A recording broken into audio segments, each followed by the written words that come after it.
Hello, my name is Rushali and welcome to my new video. तर I hope तुम्ही सर्वजण ठीक असाल. ॲक्च्युली आज माझी खूप साऊथ इंडियन खायची इच्छा झाली होती आणि इथे टोरंटोमध्ये एक फेमस रेस्टॉरंट आहे अन्नलक्ष्मी. तिथे खूप चांगलं साऊथ इंडियन मिळतं, प्रॉपर इंडियन मतलब साऊथ इंडियन स्टाईल. तर म्हटलं तिथले जे ऑप्शन्स आहेत आणि तिथे जे काय काय खायला मिळतं ते आम्ही आज एक्सप्लोअर करायला जाणार होतो. तर म्हटलं तुम्हाला पण दाखवूयात की आम्ही तिथे कसं मिळतं नक्की, म्हणजे कॅनडामध्ये साऊथ इंडियन खायला कसं मिळतं आणि टेस्ट कशी आहे काय वगैरे. तर ओव्हरऑल माझा एक्सपिरियन्स मी तुमच्यासोबत आज शेअर करणार आहे. व्हिडिओ शेवटपर्यंत नक्की बघा आणि माझ्या चॅनलला सबस्क्राईब आणि व्हिडिओला लाईक करायला विसरू नका. चला व्हिडिओ स्टार्ट करूया. तर ॲज आय मेन्शन्ड आम्ही निघालो होतो एका साऊथ इंडियन रेस्टॉरंटला.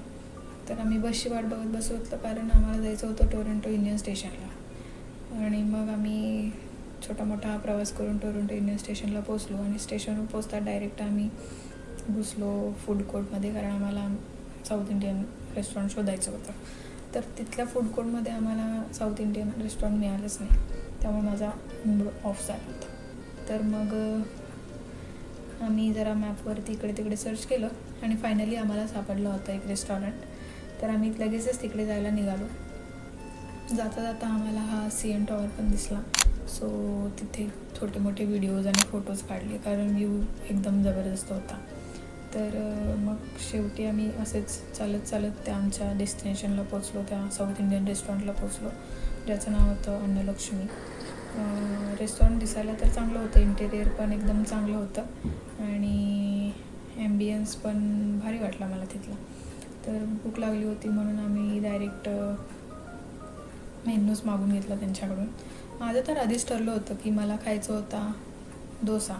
तर मी माझ्यासाठी डोसा मागवला जो होता तिथे जवळपास $14 आणि जर इंडियन रुपीजमध्ये सांगायचं झालं तर जवळपास ₹800 एक डोसा, ज्याचं नाव होतं मद्रास डोसा.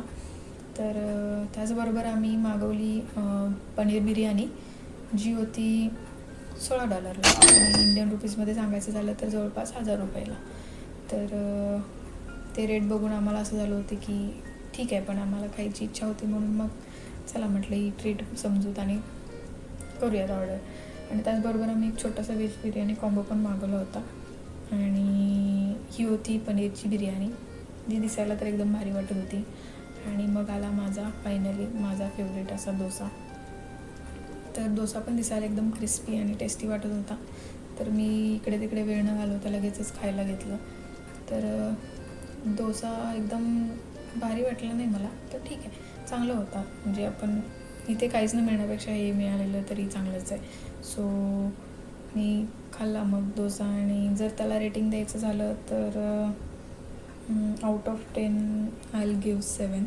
म्हणजे एवढा पण वाईट नव्हता, चांगला होता डोसा. तर त्यानंतर फक्त डोसा खाऊन तर मी गप्प बसणार नव्हतेच, त्यामुळे लगेचच मी बिर्याणी पण टेस्ट केली. तर बिर्याणी पण ॲक्च्युली बिर्याणी मला जास्त आवडली डोसापेक्षा, टेस्टला एकदम भारी होती. तर मला बिर्याणीला द्यायची झाली रेटिंग, तर बिर्याणीला मी देईन out of 10 I will give 8. Yes, चांगली होती बिर्याणी आणि चांगला होता. ओव्हरऑल माझा तिथला एक्सपिरियन्स चांगलं वाटलं मला. खूप दिवसांनी असं साऊथ इंडियन खाऊन. जर तुम्ही टोरंटोमध्ये कधी आला आणि तुम्हाला साऊथ इंडियन खायची इच्छा झाली तर या स्पॉटला नक्कीच विजिट करू शकता. तर चांगला होता तिथला माझा एक्सपिरियन्स. मग ओव्हरऑल ते सगळं आमचं झाल्यानंतर आम्ही असंच बाहेर टोरंटोमधले जरा फेमस पॉईंट्स फिरण्यासाठी गेलो आणि इकडे तिकडे फिरून मग म्हटलं चला आता बस घरी जाऊयात. आणि ओव्हरऑल मला टोरंटोमधली वाईब ॲक्च्युली चांगली वाटली कारण टोरंटो एकदम हॅपनिंग प्लेस आहे आणि तिथे खूप लोक तुम्हाला बघायला मिळतील आपल्या आजूबाजूला, त्यामुळे एकदम भारी वाटतं. कारण फॉरेन कंट्रीमध्ये तेच आहे की रेसिडेन्शियल एरियामध्ये खूप लोक नसतात, त्यामुळे एकदम एकटं वाटतं. तर टोरंटोमध्ये तसं नाही आहे. टोरंटोमध्ये खूप लोक आपल्या आजूबाजूला दिसतील आपल्याला, त्यामुळे एकदम हॅपनिंग प्लेस आहे टोरंटो. तिथली वाईब मला चांगली वाटली. तर असा होता माझा आजचा टोरंटो प्लस फूड ब्लॉग. तर माझा ब्लॉग तुम्हाला कसा वाटला आहे कमेंट करून नक्की सांगा आणि लाईक करायला विसरू नका. भेटूया पुढच्या व्लॉगमध्ये. तोपर्यंत बाय बाय, सी या.